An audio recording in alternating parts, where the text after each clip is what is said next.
how school counselors can address race-based stress and trauma. And we are happy to be joined by our speaker today, Damian Sweeney.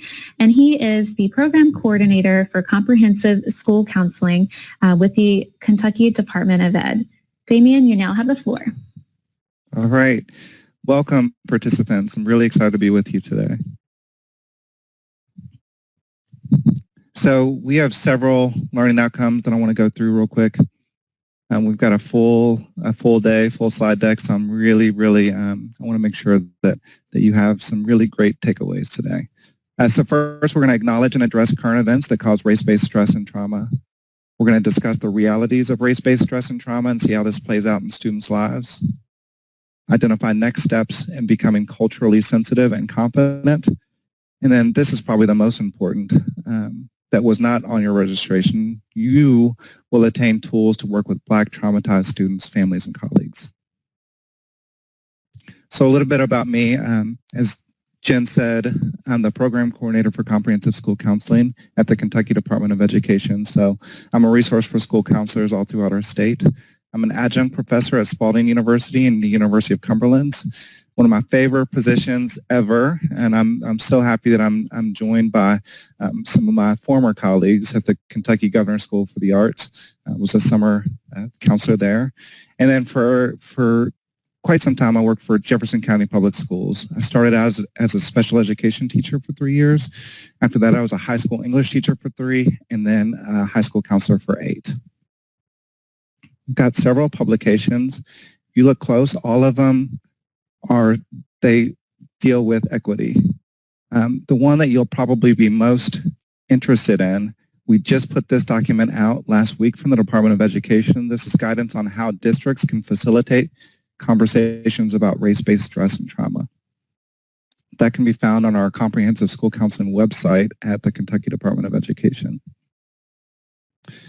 So a lot of the presentation today truly weaves in the ASCA national model, and I am so excited to announce to you that just last week we released the Kentucky framework of best practices for school counselors. We were really struggling in our state to have school counselors that were aligned. We had people with the same role that were performing very different duties. So this document that we've created, which is, again, based on the ASCA national model, really strives to align those roles, align comprehensive school counseling programs, and get people in Kentucky rowing in the same direction. That is also on the Kentucky Department of Education website. So at the end of the day, it doesn't matter about my background. It doesn't matter about publications. What really matters is that I'm a Black man who wants to work with you today on the trauma that many other Black men and women are facing today. And I just come to you with this idea that together we can move things, together we can create more social justice in our communities, in our schools, in our school districts. We can truly work together to make the world a better place. So some personal experiences. As a Black man, you are quickly taught that you should never, ever have a hood on when you walk into a store, ever. You should never put your hands in your pockets in a store either. People might think that you're stealing or about to steal. In terms of our voices, you talk too Black. This is something that we often hear. There are other stereotypes. You talk too white as a Black person. You guys are way too loud. You have to learn to code switch or else. We also see these images of racism throughout our community and often have this feeling like we have no ability to change them. Now, luckily, as of just this week, we're seeing a lot of change in terms of the monuments, some of the flags that we see. But those images stay with us. They hurt us. They bring sadness to us that make us angry. So I had a personal response. I went back and forth for days on, just how do I communicate how this period of time has affected me and the Black community in which I live. And I didn't want to just share a post. I didn't want to just share somebody else's words. I wanted to create something on my own that could stand alone and really represent my voice, my experiences, and again, the experiences of my brothers and sisters. So this is the poem that I wrote. It says, "What do you say when at the end of the day, people continue to target blacks, folks who have a history of deep lashes on their backs? Haven't we endured enough? My thoughts are fuzzy because this is scary. Will someone else get killed? History suggests they will. Haven't we endured enough? Who is to say, at the end of the day, which mother or father will be left devastated as a result of the racial inequities the world has created? Haven't we endured enough? George, Breonna, and Ahmaud did not deserve to die. It's no secret as to why. We aren't being honest. They are threatening us and putting their knees on us. Haven't we endured enough? We are angry, traumatized, and sad. We watch our counterparts walk with rifles freely, which only makes us mad. Guilty before proven innocent is where my brothers and sisters are.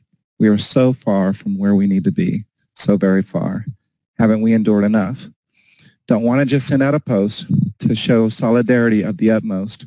I want to do something that matters to help end this sadness. We have endured enough." So, finishing up with some of my own personal experiences, as a black man, within seconds of walking in a room, I know whether I'll be accepted. I also know how many minorities are in the room. One of my big roles at the Kentucky Department of Education is doing presentations all over the state. So every corner of the state, every region of the state, and for the most part, I am so well received and so welcomed. But again, these are things that you feel and you know as soon as you walk into any room, wherever you go. So today is Lay of the Land.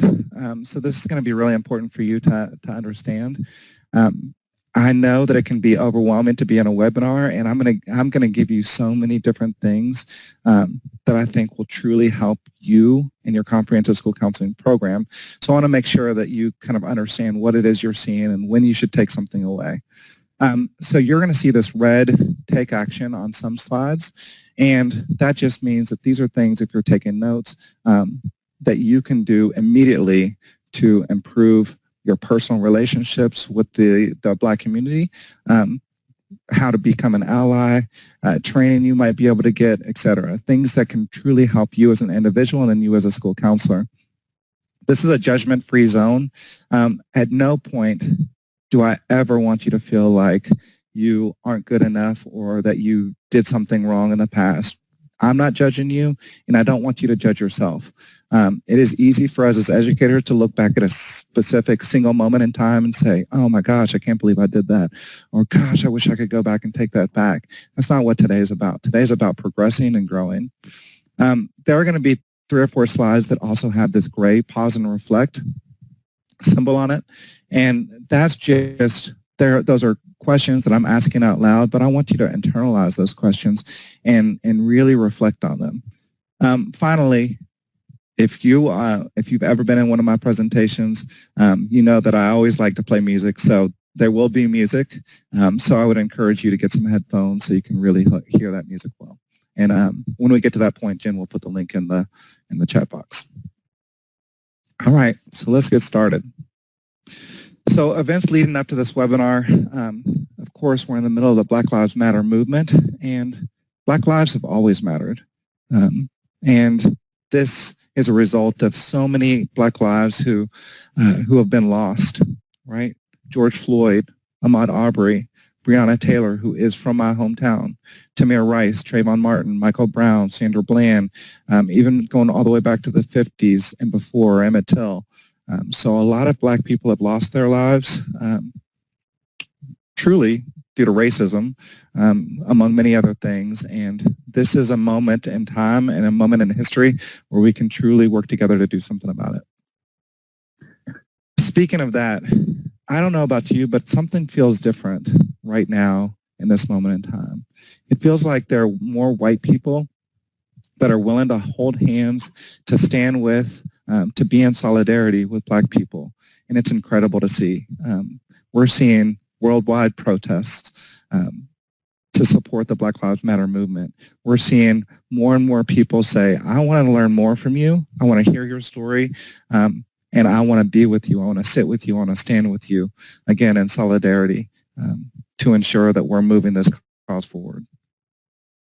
There's been this idea throughout America that this idea of meritocracy where you just pull up your bootstraps or you just work harder and you'll be able to achieve your goals or you'll be able to get to where you want to be.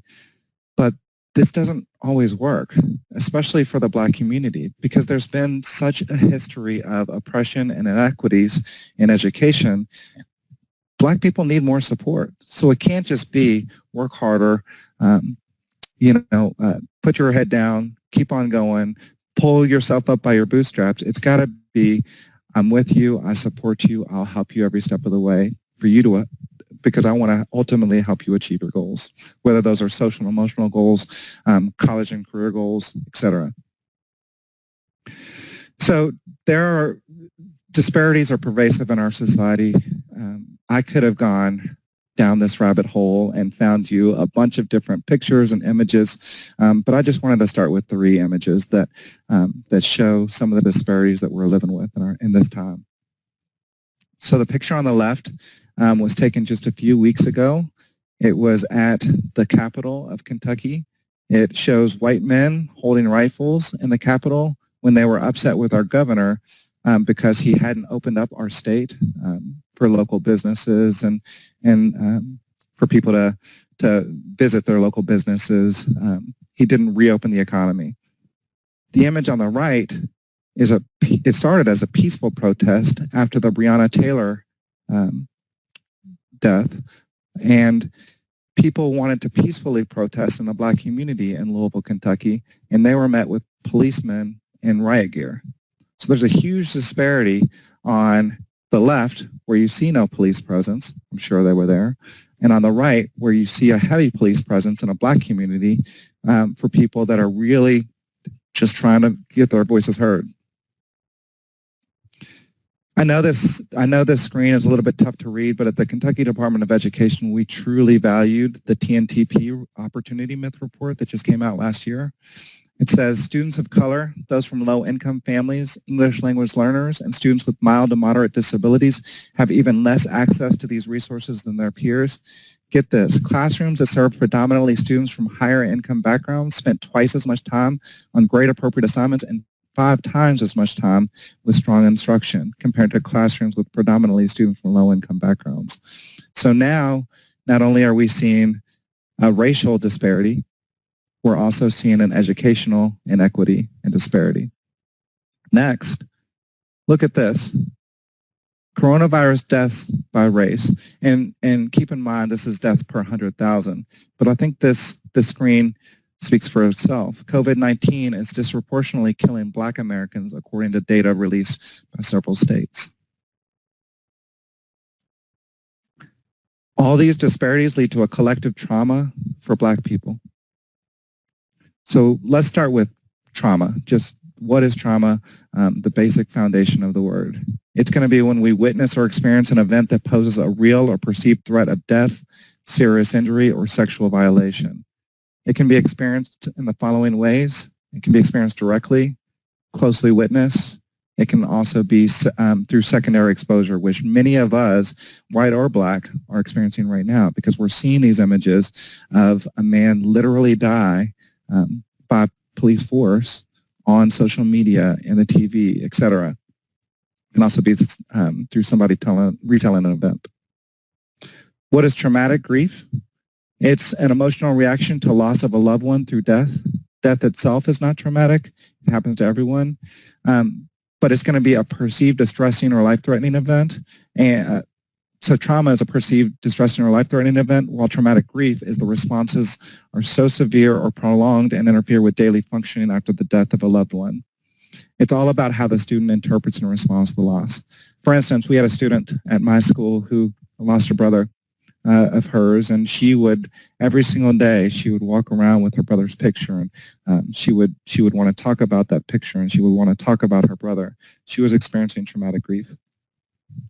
Complex trauma, it occurs as a result of repetitive, prolonged trauma involving sustained abuse or abandonment by a caregiver or other interpersonal relationships with an uneven power dynamic. So we are experiencing personal, societal, and vicarious trauma right now. Personal, we're hurt by what's happened and scared about what will happen. We're trying to figure out where we stand, what to say, how not to say the wrong thing, etc. Societal, we're hurting for our communities. We're concerned about lives, police brutality, healthcare, inequities in education, toxic stress, how to build bridges with people who look different. Some people are still trying to figure out how they can keep those bridges burning. Vicarious trauma, we're being inundated with scenes on TV and social media that result in a man's death, police and riot gear in predominantly black communities, along with many other troubling images. So let's get to kind of the theme of the day. So race-based traumatic stress, right? Racial trauma is going to refer to the stressful impact or emotional pain of one's experience with racism and discrimination. Another type of trauma that must be disrupted is the dehumanization for boys and young men of color. This goes for girls too. And I'm going to share my screen. There's this incredible study here, and you'll be able to, you have the slide deck here, but you'll be able to read this this research, and be able to take a closer look at this dehumanization. But this is one way of looking at it. So the vicious cycle of dehumanization is the cause of generations of historical trauma. So what happens is there are these negative narratives and stereotypes for people of color. Then there are dangerous actions toward those same people. Ultimately, as a person of color, we're going to internalize these harmful feelings. Next, we're going to have these destructive external reactions, right? They can be harmful to ourselves, or they can be harmful to other people in our communities. So ultimately, this dehumanization hurts us, continues to hurt us, and it becomes this vicious cycle. So teachers must hold themselves accountable for dismantling racial oppression. That the same goes for school counselors. And I think that you're in such a great position to be able to dismantle this oppression. So this is our first take action slide. I want you to think about what it means to be an ally, and know that just as you can't tell me how to best support my brothers and sisters of color, I can't tell you what best makes sense to you in terms of being an ally. Okay, so I really want you to start reflecting on that and thinking about that. I also want you to think about how you can choose courage over comfort. It is not going to be comfortable to facilitate courageous conversations or do some of your classroom lessons on this subject, particularly if you are not a minority. Instead, though, I really, really hope that you take away from today that these conversations are absolutely necessary, and I truly hope that you choose courage over comfort. This is not a their problem, so I want you to really pause and reflect on this question. How do you acknowledge that even if you don't share the lived experience of racism with a minority colleague, student, or family, that you are with them and willing to learn? So just take a second and pause and let that sit with you for a moment. How do you acknowledge this?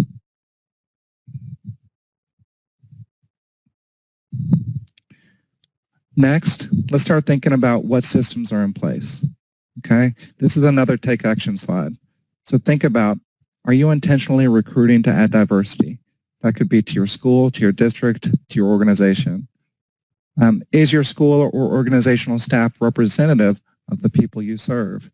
If the school that you work in as a school counselor is predominantly African American or Black or predominantly minority, does your staff look like that?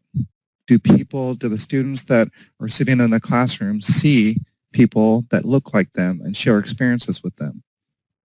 If not, what are you going to do about it? Nothing, I don't make the decisions. That's an unacceptable answer. We all have a voice, and we need to share it, especially in these very difficult times. Much of today is going to show you what it is you can do to create this change. So I don't know about you, but this was always something that you would hear in schools is, we've always done this way. We've always done it this way. It's always worked. Well, just remember that old ways don't open new doors. So think about how we ensure change is happening and sustainable. And the sustainable piece is huge, right? I think many people in the Black community worry that the world has its eyes on this Black Lives Matter movement right now, but we worry that it's not going to be sustainable and it's not going to continue over time. So we really need to create systems that will achieve that. How will we be the change and fight for social justice? That's one thing that I've always thought about school counselors in that role, right? You are a social justice fighter. You will fight for equity for all children with everything that you do. What will we stand for in our organizations? Okay, so really important. I need you to figure out what it is you will absolutely stand for. But on the reverse, I need you to figure out what you will absolutely stand against, right?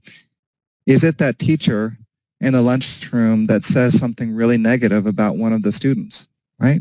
How are you going to voice your concerns? How are you going to stand against that? Okay? All right. I love this slide. Microaggressions. They're not going to be overt, and they can feel like a death by 1,000 cuts. All right, here are some examples of what microaggressions can look and feel like. So this student says, no, she receives this question, no, where are you really from? What are you, human? Being biracial doesn't make me a what? So what do you guys speak in Japan? Asian?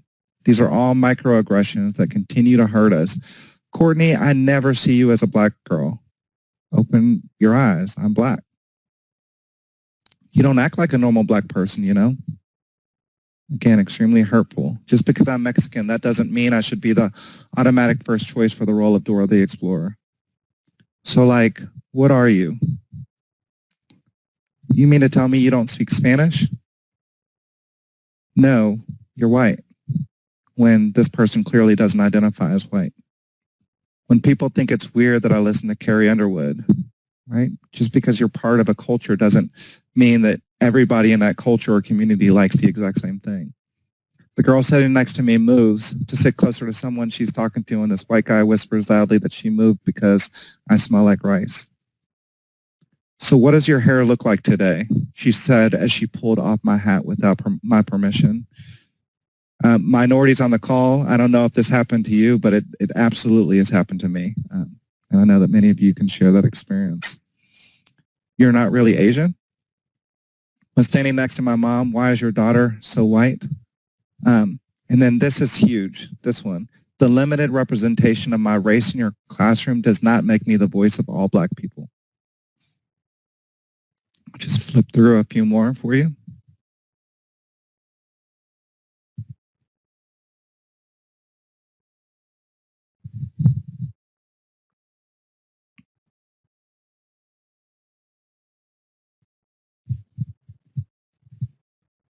Okay, so these microaggressions are things that are said to minorities every single day. And again, these hurtful acts add up. And we ultimately begin to internalize some of these feelings, right? And we see ourselves different. In many cases, we don't like what we see. We might endure mental health issues because of so many of these microaggressions that we experience as well. So what is implicit bias? It's going to refer to the brain's automatic instant association of stereotypes or attitudes toward particular groups, often without our conscious awareness. And this is something I really want you to go and do. I want you to go to, just as a simple Google, but Google Harvard Project Implicit. This is something that you can do to take action. You will see images like you see on the screen. You will have two fingers on the keyboard.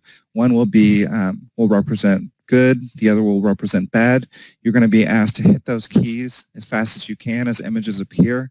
And then what's going to spit out for you is your own biases, right? And this, again, is not about being judged. Only you see this report, but this is about accepting who you are, where you're at, and then trying to progress and grow as an individual, and especially as an individual ally. So do you see me? One thing that I love about Black culture, the Black community, is when there are other minorities in the room, there's often an acknowledgement of one another that speaks, I see you, I feel you. I'm with you. Very rarely will you see two black strangers pass one another without an acknowledgement. And I want you to think about this as a school counselor. I want you to always, if there's ever a time where, class might be going on and you might be running an errand or going to deliver a note to a student or whatever, and you see another kid walking the opposite way, you will always acknowledge their presence, regardless of race. By doing so, you're saying you are important, I see you, and I care. Right? So pause and reflect. How can you open the door to acknowledging black people and hearing their stories? What is working for you, and what are you willing to try? I love how many people, majority people, white people, are saying, I need to get woke right now. I need to learn. I need to read more. I need to listen to other people more. I need to empathize more. So what is working for you, and what are you willing to try for your own personal growth? What is in a name? We had a student with 26 letters in his first name, and this student was amazing. But after his 10th grade award ceremony, his mom was really fed up, and she said, we named him this for a reason because it's important to us, and you guys either get his name wrong or you shorten his name. Okay, what she was communicating to us is this name is important. He has a name. He deserves to be called by his name. Okay, and I will say that it doesn't matter if you have 100 students or 550 students.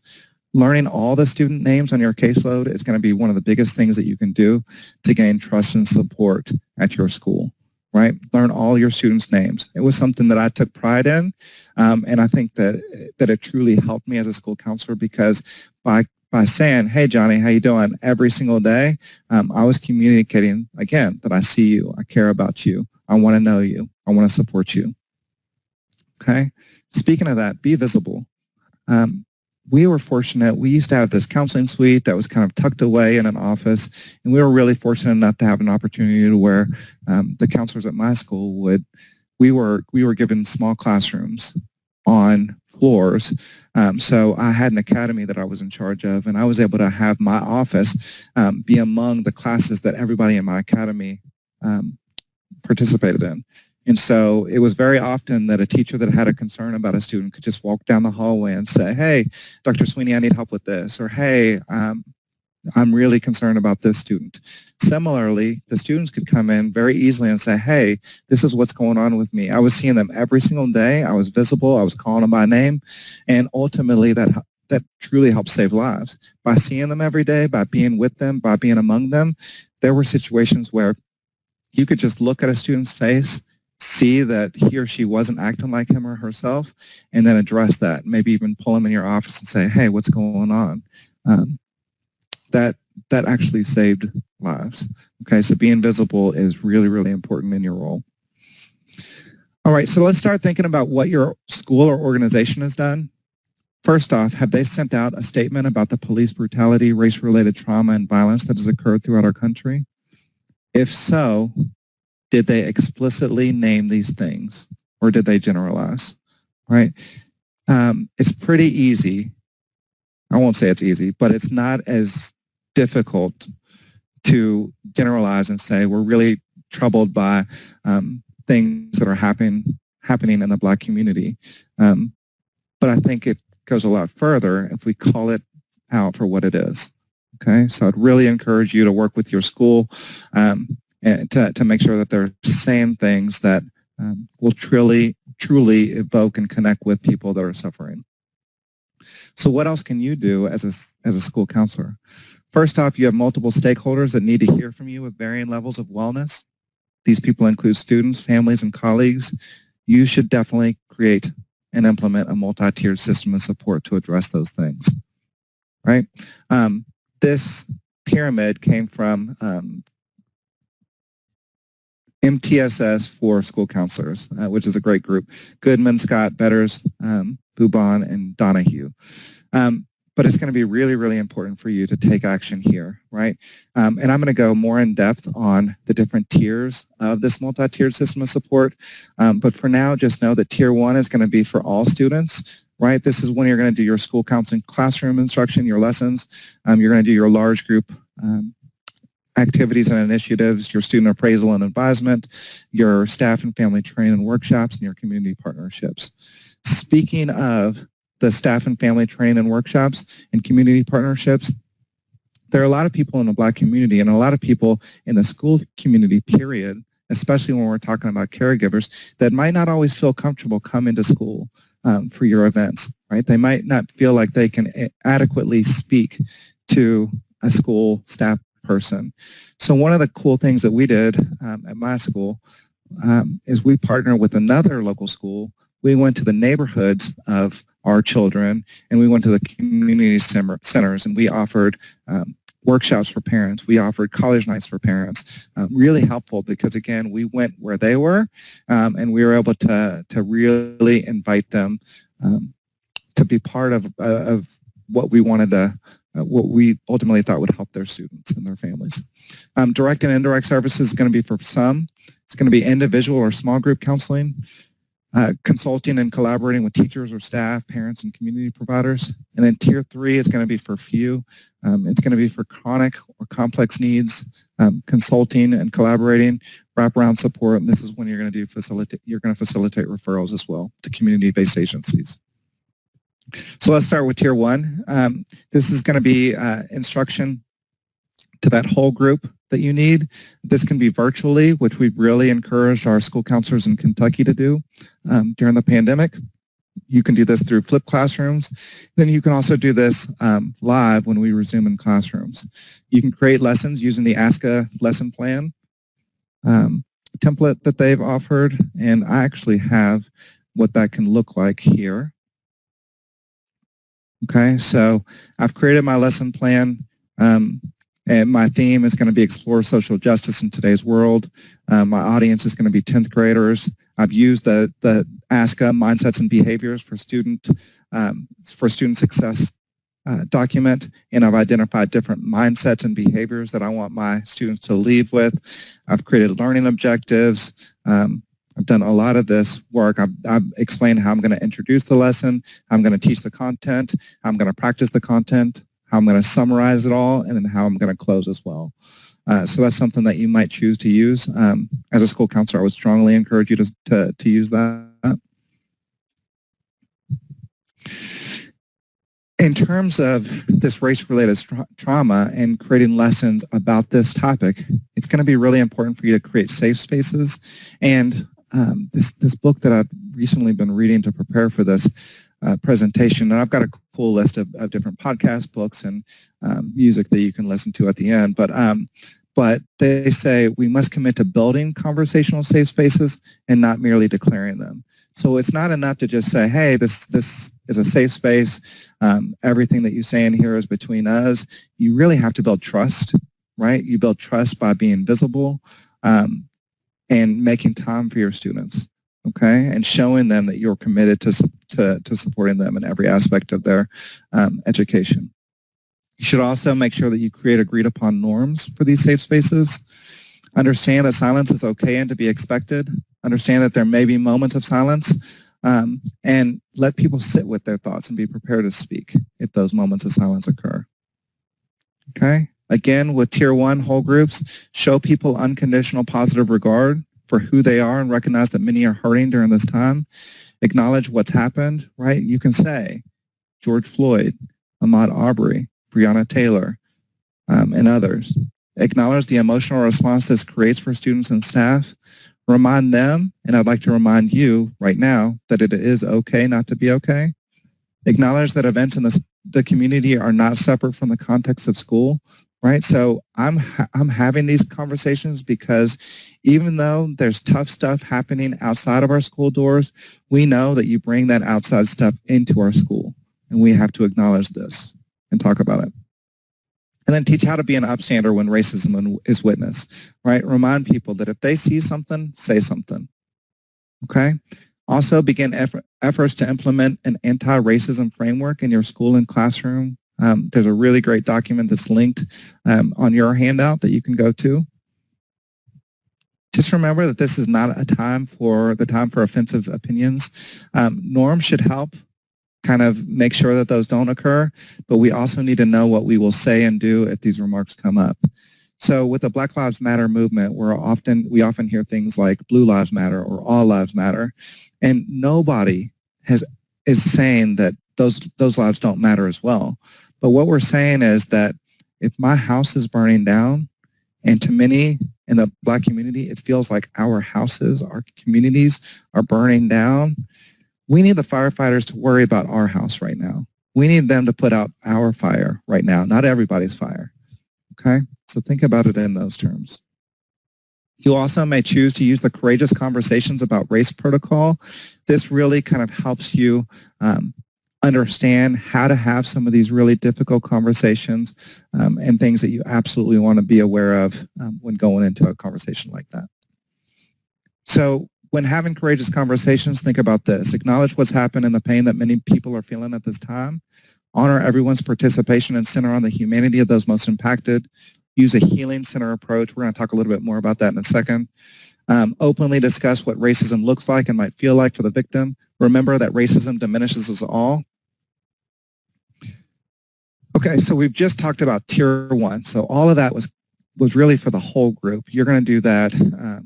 Again, you can do that through a flipped classroom, virtually. You can set a meeting with yourself through Microsoft Teams, Google Hangout, Zoom. You can record that meeting. You can flip through slides. Or this can be done once we get back to schools. Okay? For Tier 2 direct student services, this is going to be, again, it's going to be for some. This is going to be in regards to individual and small group counseling. If it's a small group, we suggest no more than 10, preferably 8 or fewer. It gets to even less for elementary and middle school students. All right, you want this to be a minimum of 4 sessions. So for whom would Tier 2 services be needing regarding today's theme? It's going to be needed for students who have endured race-based trauma or stress, students who are hurting as a result of what they have experienced or witnessed, oftentimes vicariously, students who are beginning to act out. I've got this iceberg here because I want to remind you of the trauma lens, right? In a trauma lens, what we see, especially in reference to this third bullet, right? We might see this behavior. We might see a student acting out, upset, angry, cursing, fighting, etc. But the trauma lens tells us that we have to figure out what happened to that student, right?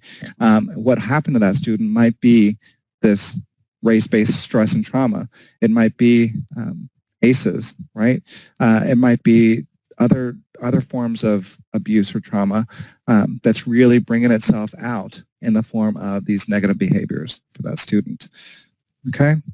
Students who say racist things to or about classmates could also use some of these Tier 2 services, whether it's individual or small group counseling. Tier 3 student services are going to be for few, right? So this is going to consist of indirect student services, and this is what ASCA says about indirect services. Although students are the beneficiaries of indirect services, school counselors work with parents, teachers, administrators, school staff, and community stakeholders to promote achievement for a specific student or to promote system change to address the needs of groups of students, such as underachieving or underrepresented groups of students in the school. So this is going to be for students in crisis at risk of harming themselves or others for Tier 3. And then we're definitely going to need community-based partners, right? What we do in Kentucky is we'll often have mobile assessments. So if we hear a student say that they're at risk of harming themselves or somebody else, we might call a local community-based organization and they can come to our school to assess a student. Many schools in Kentucky now have mental health counselors that are able to do this on site. But these community-based partnerships are going to be extraordinarily important for our Tier 3 students. I told you that I would come back to a healing-centered approach. Remember that instead of saying what's wrong with you because of this behavior that a student is displaying, ask what's happened to you, what's wrong with you, okay? And then remember to teach resilience skills as a part of social and emotional learning and remind students and staff members of their character strengths. I'm going to show you this real quick, this visual of character strengths. So one thing that we ask our students to do is we want you to be reminded that you are strong, that you can be resilient. So I want you to tell me what your character strengths are based on this chart that you see, and I want you to tell me why you chose that character strength, okay? As a reminder, as school counselors, we are often the torchbearers of social and emotional learning, which is it's going to be so important once we return back to schools, but we can't do it alone, right? So you shouldn't say, well, I'm going to do my social and emotional school counseling lessons. You need to help get other teachers in your school building on board with social and emotional learning, and what we've recommended from the Kentucky Department of Education, especially in terms of student and staff wellness, is that there be a piece of, or a kernel of practice for social and emotional learning at the beginning, middle, or end of every single academic lesson. Okay? So what techniques might you use in individual and small group counseling for students or staff who are hurting as a result of race-related stress and trauma? So this is where I'm gonna put my professor hat on, and I think this is gonna help not only school counselors, but I know that I've got other people from other organizations that do other work that I think that learning some of these techniques will help. So for solution-focused brief counseling, this is there's a technique called problem-free talk. As I said, we're not going to be able to build trust with kids without saying and have them go deep with us on what's going on with them, what happened to them, etc., unless we work hard to build rapport. We build rapport by doing some of these school counseling curriculum lessons, by doing flashlight presentations, by introducing ourselves and our role, explaining to students that we care about them and we support them, and we want to continue to support them in every aspect of their lives and education. Scaling is a really, really simple one. I've done this with all the superintendents in Kentucky as well, and gotten some really good feedback. So on a scale from 1 to 10, how are you feeling right now? Okay, so you're at a 6. Tell me why you're at a 6. You're at a 6 because of all of these really tough images that you're seeing on Facebook or Twitter or whatever it is, Instagram. What is it going to take for you to get to an 8? Okay, so that's just an example of the scaling question. Miracle question is, I can empathize with everything that you're telling me that you're experiencing right now and all of the hardships that you're enduring. But if you were to wake up tomorrow and a miracle had happened, what would your life look like? Flagging the minefield. So many of you know as school counselors that, and I'll be honest, I think I grew up in a bubble in high school because I loved the idea of Christmas break. I look forward to spring break. I look forward to summer break because I could either go on a trip or just have some time to relax and that kind of thing. But we know that there are a lot of traumatized youth that don't look forward to those things. They don't even look forward to the weekends sometimes because they don't know if they're going to get a full meal. They don't know if there's going to be more abuse or more trauma. So flagging the minefield is really about preparing a student for a really uncomfortable situation that they know is inevitable, right? So I know that my mom might yell at me or my caregiver might yell at me over the weekend, and this is how I'm going to prepare myself, and I'm going to prepare you as my student to respond when that happens.